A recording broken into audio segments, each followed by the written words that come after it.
اس ماہ مبارک میں داخل ہونے سے پہلے ہمارے لیے ایک ضروری چیز کیا ہے کہ ہم اپنی نیتوں کو درست کر لیں۔ استقبال رمضان کے حوالے سے چند ضروری باتیں آپ اپنے ذہنوں میں محفوظ رکھیں۔ میں نے کہا کہ رمضان مبارک کا مہینہ یہ نیکیوں کا موسم بہار ہے، نیکیاں کمانے کا موسم۔ آدمی مختلف شکلوں میں نیکی کرتا ہے، رمضان کے روزے رکھتا ہے، نمازیں پڑھتا ہے، تراویح کا اہتمام کرتا ہے، قرآن مجید کی تلاوت کا شوق، صدقہ اور خیرات، جن کو اللہ توفیق دیا وہ عمرے کے لیے چلے جائیں گے، بہت سارے نیکی کے کام اس ماہ مبارک میں ہم انجام دیتے ہیں۔ شیطان ہمارے پیچھے لگا رہتا ہے، کیا کرنے کے لیے؟ ہماری نیکیوں کو ضائع کرنے کے۔ شیطان کی تو پہلی کوشش یہ ہوتی ہے کہ نیکیوں سے ہم کو محروم کرے، نیکیاں نہ کرنے دے۔ جب ہم شیطان اس کوشش میں ناکام ہو جاتا ہے اور ہم نیکی کرنے جانے لگتے ہیں تو شیطان کی یہ کوشش ہوتی ہے کہ ہماری نیکیوں کو خراب کرے۔ کیسے ہماری نیکیوں کو برباد کیسے کرتا ہے شیطان؟ ہماری نیتوں کو بگاڑ کر کے، ہماری نیتوں میں ریا ڈال کر کے، دکھاوا۔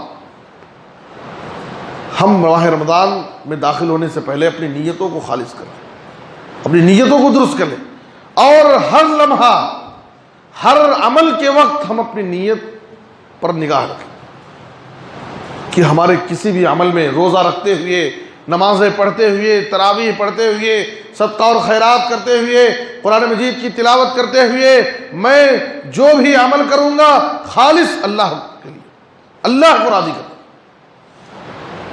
شیطان کی پوری کوشش ہوتی ہے کہ ہماری نیکیوں کو برباد کرے۔ اور یاد رکھیے کہ عمل میں اخلاص پیدا کرنا یہ بڑا مشکل کام ہے، بڑا مشکل کام۔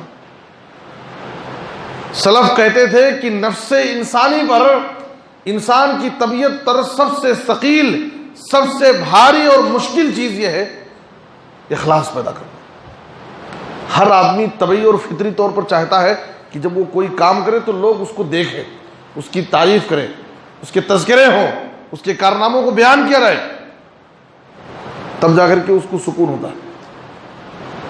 یہ ہر ایک کے مزاج میں، فطرت میں یہ بات ڈال دی ہے۔ کچھ لوگوں کا تو مزاج ایسا ہے کہ کام کے بغیر تعریف چاہتے ہیں، کام کرتے بھی نہیں پھر بھی چاہتے ہیں کہ ان کی تعریف اور لوگوں میں ان کی عزت افزائی کی جائے۔ یاد رکھیے کہ ہر لمحہ ہم کو اپنی نیتوں کی اصلاح کرنا ہے اور اپنے عملوں کو خالص اللہ کے لیے کرنا ہے۔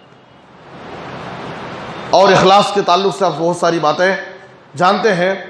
اخلاص، نیتوں کو اگر درست کریں گے، نیتوں میں اخلاص پیدا کریں گے، یاد رکھیے نبی صلی اللہ علیہ وسلم نے کہا ان اللہ لا يقبل من العمل الا ما كان خالصا وابتغي به وجهه، سنن نسائی کی روایت ہے۔ آپ صلی اللہ علیہ وسلم نے کہا کہ اللہ تعالیٰ اسی عمل کو قبول کرتا ہے جو عمل خالص اللہ کے لیے، اللہ کی رضا حاصل کرنے کے لیے کیا گیا۔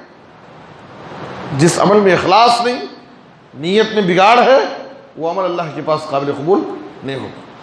اور نبی صلی اللہ علیہ وسلم نے دوسری حدیث کے اندر کہا ان اللہ لا ينظر الى صورکم واموالکم، اور بعض روایتوں میں واجسامکم وانما ينظر الى قلوبکم واعمالکم۔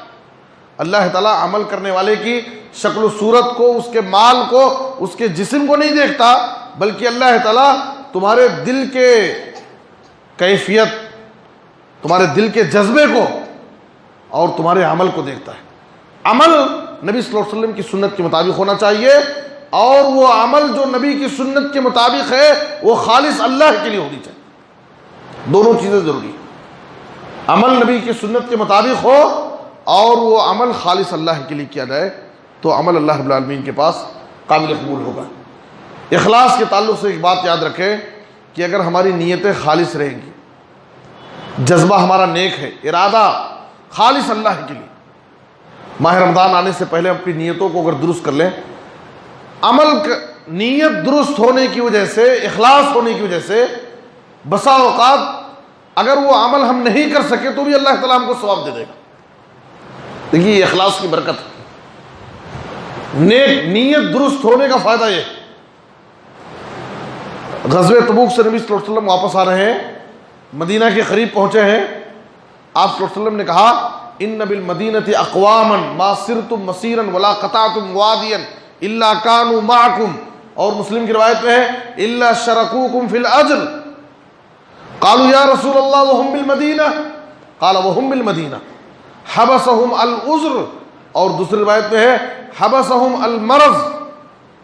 آپ صلی اللہ علیہ وسلم نے کہا کہ صحابہ مدینے میں کچھ ایسے لوگ ہیں جو تمہارے ساتھ جنگ میں شریک نہیں ہوئے، گھر سے نکلے ہی نہیں، لیکن اجر و ثواب میں تمہارے برابر شریک۔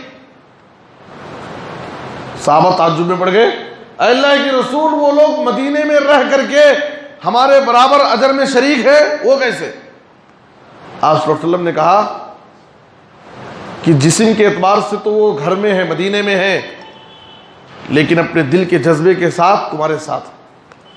وہ بھی پختہ ارادہ کیے تھے، ان کی بھی نیت تھی، ان کے دل میں جذبہ تھا کہ ہم بھی غزوہ تبوک میں جائیں گے، شریک ہوں گے، پورا ارادہ کیے، تیاری کیے، لیکن اتفاق سے وہ بیمار پڑ گئے، جس کی وجہ سے وہ شریک نہیں ہو سکے۔ اللہ تعالیٰ دلوں کی نیت کو جانتا ہے، ارادہ تھا، ان کی نیت تھی شریک ہونے کی، لیکن عذر ان کے پاس پیش آ گیا جس کی وجہ سے وہ شریک نہیں ہو سکے۔ دلوں کے ارادے کو اللہ جانتا ہے، اس لیے اللہ تعالیٰ نے ان کے ارادے درست ہونے کی وجہ سے ان کو برابر اجر و ثواب دے دیا۔ اس لیے نیتوں کو درست رکھیں۔ بسا اوقات اگر عمل نہیں ہو پائے گا تو بھی اللہ ہم کو اجر دے دے گا۔ دوسری بات، عبداللہ بن مبارک کہتے ہیں رب عمل صغیر تعظمہ النیہ ورب عمل کبیر تصغرہ النیہ۔ ابن مبارک کہتے ہیں کبھی کبھار عمل چھوٹا ہوتا ہے، دیکھنے میں معمولی عمل، لیکن اس کی نیت اس کے معمولی عمل کو بہت بڑا کر دیتی ہے۔ دیکھنے میں ہم ایک چھوٹا عمل، معمولی عمل کر رہے ہیں، لیکن اگر نیک جذبے کے ساتھ، پختہ ارادے کے ساتھ، خالص اللہ کو راضی کرنے کے لیے وہی کام ہم کریں تو اللہ کے پاس اس چھوٹے عمل کا بہت بڑا ثواب ملے گا۔ رب عمل صغیر تعظمہ النیہ، عمل چھوٹا ہے، معمولی ہے، نیت اس کو بڑا کر دیتے۔ ورب عمل کبیر تصغرہ النیہ، کبھی کبھار عمل دیکھنے میں بہت بڑا، بہت آدمی محنت کیا، کوشش کیا، لیکن اس کی نیت درست نہیں۔ بڑے سے بڑے عمل کو بھی نیت کی خرابی اس کو معمولی بنا دیتی ہے، بیکار کر دیتی ہے۔ آدمی لاکھوں روپے صدقہ اور خیرات کیا، لیکن نیت درست نہیں تھی، سب ضائع۔ ایک کھجور کا ایک ٹکڑا اللہ کی راہ میں اس نے صدقہ کیا، نیت درست ہے، اللہ پہاڑ کے برابر اس کو ثواب دے گا۔ صحیح مسلم کی حدیث ہے، کھجور کا ایک ٹکڑا اللہ کی راہ میں خالص اللہ کو راضی کرنے کے لیے اس نے صدقہ کیا، ثواب قیامت کے دن پہاڑ کے برابر پائے گا۔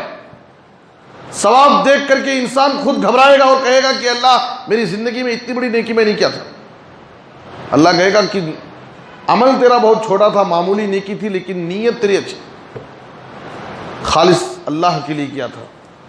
اس لیے میرے بزرگوں اور دوستوں، ماہ رمضان میں چونکہ ہم بہت ساری نیکیاں کریں گے، ہماری نیکیوں کو خراب کرنے کے لیے شیطان ہمارے پیچھے لگا رہتا ہے، ریا پیدا کر کے، دکھاوا، نیتوں کو خراب کر کے ہماری نیکیوں کو ضائع کرے۔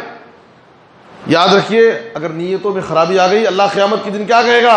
اذهبوا الى الذين كنتم تراؤون في الدنيا فانظروا هل تجدون عندهم جزاء۔ جاؤ دنیا میں جن کو دکھانے کے لیے تم نے عمل کیا تھا ان کے پاس جاؤ، دیکھو تمہیں ان کے پاس کوئی بدلہ ملے گا؟